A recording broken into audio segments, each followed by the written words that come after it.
End gold buyers, మీ కష్టాల్లో నమ్మకమైన మీ ఆత్మీయ నేస్తం. సుకుమార్ గారిని మాట్లాడాల్సిందిగా కోరుకుంటున్నాము. హాయ్ అండి.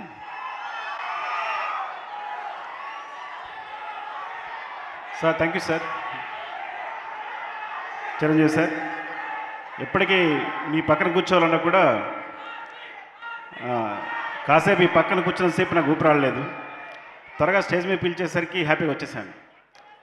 అంటే మీతో ఇలా కూర్చోవడం లేకపోతే ఇలా స్టేజ్ షేర్ చేసుకోవడం కానీ, చిన్నప్పుడు మీ సినిమా ఫ్లాప్ అయిందనుకోండి, మీ నిద్రపోయేవారేమో కానీ మీరు ఇంకో సినిమా వచ్చి హిట్ అయ్యే వరకు మీ నిద్రపోయేవాళ్ళం కాదు.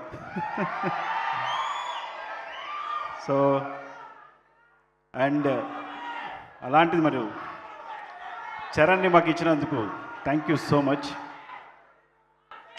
ఈ మొదటిసారి ఫస్ట్ టైం నేను బుచ్చి వచ్చి, సో అఫ్కోర్స్ నేను ముందు కథ విన్నా కానీ ఒక్కసారి చరణ్ ముందు వచ్చి కూర్చుని కథ చెప్పినప్పుడు కింద నేల మీద కూర్చుని బాస్ తీసుకుని వాడు చెప్తుంటే ఇద్దరం అమేజ్ అయిపోయాం.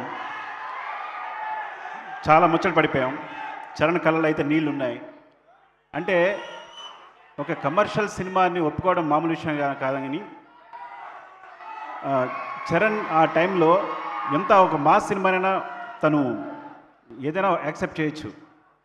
కానీ ఇలాంటి ఒక కాన్సెప్ట్ ఉన్న సినిమాని, ఒక విలన్ లేని సినిమాని, సిచ్యుయేషన్సే విలన్ అయ్యే సినిమాని ఒప్పుకొని ఇలా చేయడం అనేది చాలా గొప్ప విషయం.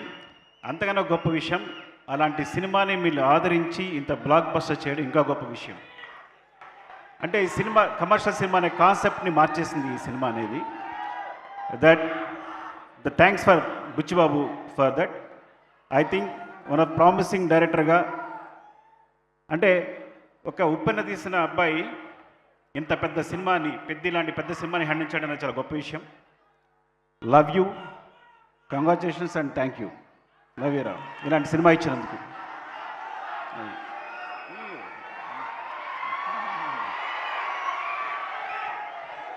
అండ్ చరణ్ చరణ్ చరణ్ అంటే ఒకటి, ఇలాంటి సినిమాని ఒప్పుకోవడం, ఆ సినిమా కోసం తను కావాల్సినట్టుగా కష్టపడడం, మీరు ఒక బాడీని ప్రతి సినిమాని ప్రతి సీన్ కోసం తను కసిగా పనిచేయడం, ఇన్వాల్వ్ అయిపోవడం, కేవలం చరణ్ కష్టానికి తగ్గ ఫలితమే ఈ రిజల్ట్ అనేది డెఫినెట్గా. సో అంతా తన కష్టమే. సో అందరూ చరణ్ పొగుడుతున్నప్పుడు ఒక మాట అన్నాడు, డార్లింగ్ మొత్తం చరణ్ ఎంత బాగా చేశాడు, చరణ్ ఎంత బాగా పర్ఫామ్ చేశాడు అంటే తను ఒక మాట అన్నాడు, డార్లింగ్ ఇలాంటి కథ ఇలాంటి కథ లేకపోతే నాకు ఎక్కడ అలా చేయగలను అని. సో అంత వినమ్రుడు. ఒకటి చెప్పాలంటే, చివరగా అందరికీ చుట్టుపక్కల తనతో తిరిగే వాళ్ళకి, కలిసి పనిచేసే వాళ్ళకి అందరికీ ఒక విషయం తెలుసు, మా చరణ్ బంగారం. సరే, అంత మంచి హృదయాన్ని ఎప్పుడు చూడలేదు నేను. అండ్ థ్యాంక్ యూ సతీష్ గారు, ఈ సినిమాని ఇంత దగ్గరుండి ఇంత కష్టపడి చేసినందుకు థ్యాంక్ యూ సో మచ్. మీరు ఐ థింక్ ఎంత కష్టపడ్డారు ఈ సినిమా సంబంధించి, ప్రతి విషయానికి సంబంధించి దగ్గర నుండి చూసుకుని చరణ్ ఇచ్చిన అవకాశాన్ని మీరు సద్వినియోగం చేస్తున్నందుకు థ్యాంక్ యూ అండి. Thank you so much. Love you. And my cinematographer Rathnavelu, my brother, thank you so much brother. ఈ సినిమాకి ఇంత మంచి విజువల్స్ ఇచ్చినందుకు, మా బుచ్చిని సపోర్ట్ చేసినందుకు. And our background hero Ishaan, it's like you are the hero back side from. Thanks for the movie Peddi. And నీకెవరైనా మర్చిపోతే specially Jagath Babu garu, my favourite person and performer. ఇలాంటి మంచి క్యారెక్టర్లు ఇంత బాగా చేసినందుకు థ్యాంక్ యూ సో మచ్. మీ అందరికీ థ్యాంక్స్ చెప్పాలనుకుంటున్నాను, పేరున థ్యాంక్స్. ఇంకెవరైనా మర్చిపోతే స్పెషల్లీ రెహమాన్ గారు. ఫస్ట్ టైం నేను బుచ్చి వెళ్ళినప్పుడు ఆయన మమ్మల్ని రిసీవ్ చేసిన తీరు, నేను బుచ్చిని ఇంట్రడ్యూస్ చేసినప్పుడు, ఆయన మొట్టమొదటిసారి సౌత్ ఇండియన్ సినిమా సెపరేట్గా ఒక సౌత్ ఇండియన్ సినిమాని కథ విని ఎగ్జైట్ అయ్యి ఈ సినిమా చేసినందుకు thank you so much sir. Thank you so much Rahman garu. And ప్రతి ఒక్కరికి, స్పెషల్లీ మైత్రి మూవీస్ రవి గారు అండ్ నవీన్ గారు,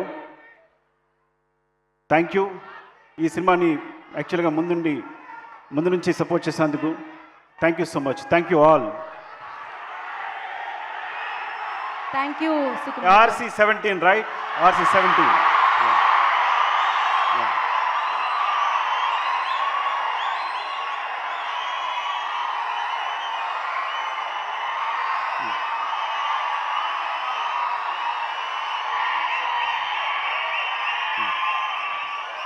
సినిమా కోసం అడుగుతున్నారండి. అదే